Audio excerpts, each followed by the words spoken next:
Okay, and hello and welcome to the Ford Championship presented by Wild Horse Pass. I'm joined here by Sarah Schmelzel, our famed local Phoenix resident.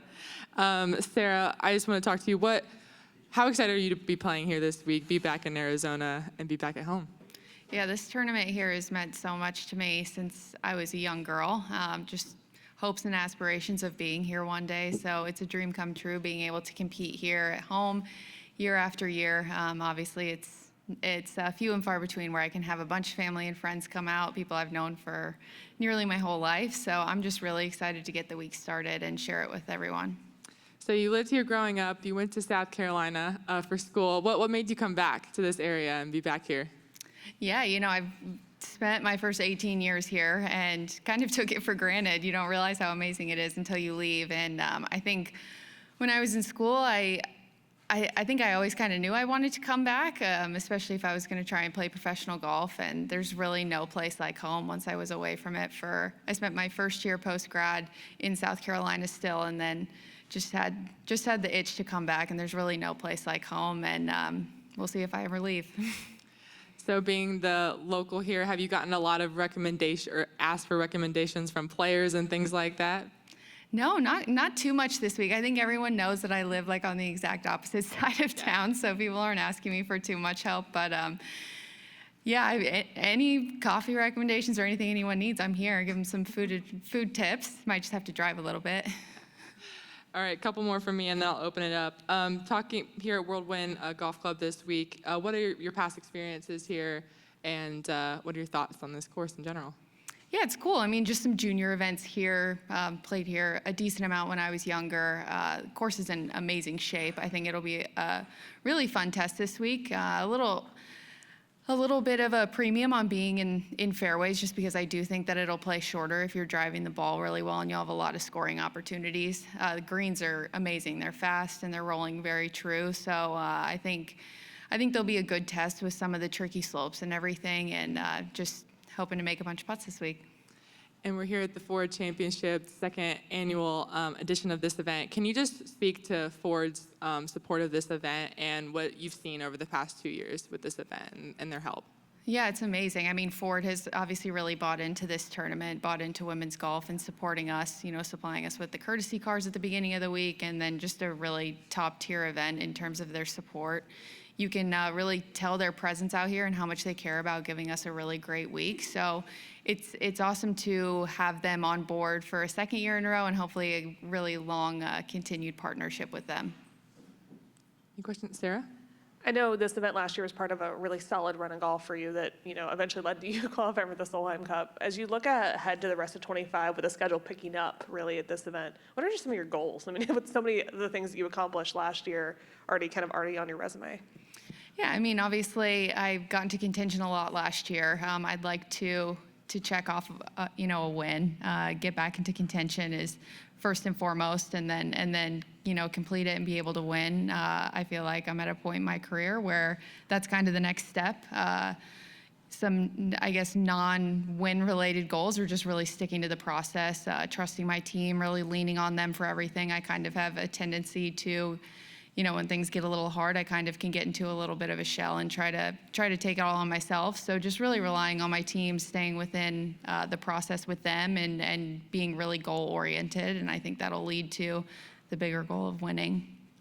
As the Phoenix native, what is it about desert golf that either makes it more challenging or makes it less challenging for somebody of your caliber? Yeah, I think it makes it more challenging because you just don't find golf courses like this. We don't play anything remotely like this all year. So you see it really once a year. So it can be a little intimidating. Just, you see green grass, that's your fairway, and then you just see desert off to the side. So I think that can be a little intimidating if you're not quite used to it. I think that can kind of yield to bigger fairways. You can't have it all be desert.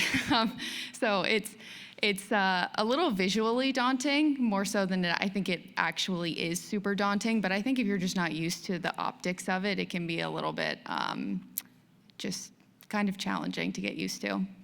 Any tips for having to hit it out of the desert, knowing that that could be a possibility at some point? I mean, hopefully not for you, but for anybody in this field. I mean, a lot of people would say you have a desert club. I mean, I think everyone in town's traveling around town with 15 clubs in their bags instead of 14. But yeah, I mean, I guess don't pick the stupid shot. Just take your medicine, get out of trouble, and get back and play. Sarah, Nick King from Arizona's Family. Good to see you. Was this coming out here part of your rotation at all growing up? Did you play here much? You know, I think for like JGAA stuff when I was younger, it's just being in the Moon Valley area. It's a little bit further away from home. So I would say like high school, college, not so much coming all the way out here. But I remember just like the facility, coming out to play a couple junior events and stuff like that. How much do you think about winning? Obviously been in the mix a bunch the last couple of years. How much does it consume you or not? You know, I think getting into contention maybe consumes me a little bit more than winning. You know, so much has to go right for you in order to win a golf tournament. You've got to have a lot of stuff go, obviously, in your direction. But I think putting yourself in that position is really most important. The more you do it, the more you're comfortable with it, the more you're probably going to convert. So I think I've really begun to crave just getting under that kind of pressure where you're in contention and you're really fighting for a win. I would say that takes up more of, I guess, my mental. Hi, Sarah. We have 15 alums from our girls golf program in the field this week. Obviously, you grew up as a member of our girls golf Phoenix chapters. Can you reflect on that experience, any memories, and just what it was like having fellow girl golfers growing up? Yeah, I think girls golf really instills both aspects of the game. It teaches you a lot about competition, but it also teaches you how to really enjoy the competition, which I think it can be hard to come by. I mean, some of my fondest memories from girls golf was just how much fun it was, how many friends you made through it, all while competing kind of on the side of that too. So, I mean, my best memories are, you know, the little, 18, 9-hole events where I was out there with my friends. We were having a great time, and you tallied up the score at the end, but then you had a great time with your friends afterwards too. So I just think that was one of the biggest things I learned from going through the Phoenix chapter. You've come full circle now. You're one of our new 5 ambassadors. So just how cool is it for you to now be an ambassador of the program? Yeah, to be an ambassador, I mean, it's really a full circle moment to be able to be one of the people that these young girls look up to and have a role in the foundation and the program. Something I always dreamed about, being able to be someone that could give back and be like a helping hand for younger girls getting into golf.